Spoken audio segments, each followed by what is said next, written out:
அனைவருக்கும் இனிய போகி தின நல்வாழ்த்துக்கள். இது உங்கள் வெங்கடேஷ் எம்ஏஎஸ் ரெயின்மேனின் இனிய காலை வணக்கம். இன்றைய நாள் 13 ஜனவரி 2025க்கான வானிலை அனுமானம். இன்றைய வானிலை அனுமானம் இலங்கை அருகே நீடித்து கொண்டிருந்த அந்த மேலடுக்கு சுழற்சியானது சற்று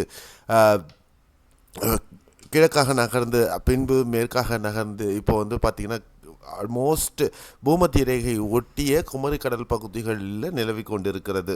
இது மேலும் மேற்காக நகர்ந்து மாலத்தீவுகள் வழியாக அடுத்த 24 மணி நேரத்திற்கு செல்ல இருக்கிறது. இதன் காரணமாக வீசப்படக்கூடிய கிழக்கு திசை காற்று காரணமாக தமிழகத்தில் பெரும்பாலான பகுதிகளில் நேற்றிரவும் மழை கடலோர மாவட்டங்களில் பார்த்தோம். இப்போது கடலோர மாவட்டங்களுக்கும் மழை இருக்கிறது, உட்புற மாவட்டங்களுக்கும் மழை இருக்கிறது. இந்த தருணம் நகர்ந்து செல்ல உட்புற பகுதிகளுக்கு இன்று நாளை மழை இருப்பதற்கான வாய்ப்புகள் இருக்கிறது. அடுத்த 3 நாட்கள் தென் தமிழகம் மற்றும் உட்புற தமிழகத்தில் பல பகுதிகளில் மழைக்கான வாய்ப்புகள் இருப்பதாக தெரிகிறது. அடுத்த சுற்று மழை ஒரு 2 நாட்கள் 17, 18 கேப் இருக்கும். 19ஆம் தேதி மீண்டும் கிழக்கு திசை காற்றினுடைய வருகை இருப்பதனால ஸ்ட்ராங் சர்ஜ் அப்படின்னு சொல்லக்கூடிய அமைப்பு காணப்படுவதனால தமிழகத்தில் குறிப்பாக டெல்டா முதல் தென் தமிழகத்தில் கனமழை இருப்பதற்கான வாய்ப்புகளும் இருக்கிறது 19, 20 தேதிகளில். ஸோ இதுதான் இப்போ இருக்கக்கூடிய வானிலை அமைப்பினுடைய அனுமானம். இந்த புகைப்படம் 5 மணி 45 நிமிடங்களுக்கு எடுக்கப்பட்ட ஒரு வானிலை படம். இந்திய வானிலை ஆராய்ச்சி மையம், இந்தியன் மெட்ராலஜிக்கல் டிபார்ட்மெண்ட்டுடைய வானிலை புகைப்படம். இதில் பார்த்தோம்னா நமக்கு கிளியராக தெரியுது. நாகை மாவட்டத்தில் சில பகுதிகளில் மழை பதிவாகி வருகிறது. உட்புற பகுதிகள் திருவாரூர் மாவட்டத்திலையும் சில பகுதிகளில், ராமநாதபுரம் மாவட்டம் சில பகுதிகளில் மழை இருக்கிறது. உட்புற மாவட்டங்களிலையும் சில பகுதிகளில் மழை. மாஞ்சோலை ஒட்டிய பகுதிகளில் சில பகுதிகளில் கனமழை பதிவாகி வருவதையும் நம்மளால் பார்க்க முடிகிறது. அதே நேரத்தில் குமரிக்கடல் ஒட்டிய பூமத்திய பிரேகை பகுதிகளிலையும் மழை, அடர்த்தியான மணிமேகங்கள் அந்த சுழற்சியை ஒட்டி நிலவுகிறது. இலங்கையில் கிழக்கு பகுதிகளிலேயும் மழை மேகங்கள் மற்றும் மத்திய வங்கக்கடல் பகுதிகள் கீழே தென்கிழக்கு வங்கக்கடல் பகுதிகளிலையும் மழை மேகங்கள் அடர்த்தியுடன் இருப்பதை நம்மளால் பார்க்க முடிகிறது.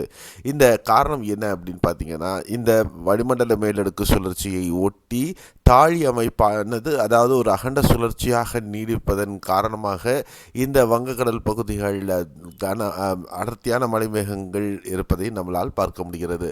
அடுத்த 24 மணி நேரத்திற்கு மழை வாய்ப்புள்ள பகுதிகள் எவை அப்படின்னு பார்த்தோம்னா, நெல்லூர், சித்தூர், சென்னை, திருவள்ளூர், காஞ்சிபுரம், செங்கல்பட்டு, வேலூர், திருவண்ணாமலை, விழுப்புரம், பாண்டிச்சேரி ஆகிய பகுதிகளில் பரவலாக லேசானது முதல் மிதமான மழையும் பதிவாகிறதுக்கு வாய்ப்புகள். உட்புற பகுதிகள் சில பகுதிகளில் கனமழையும் இருக்கலாம்.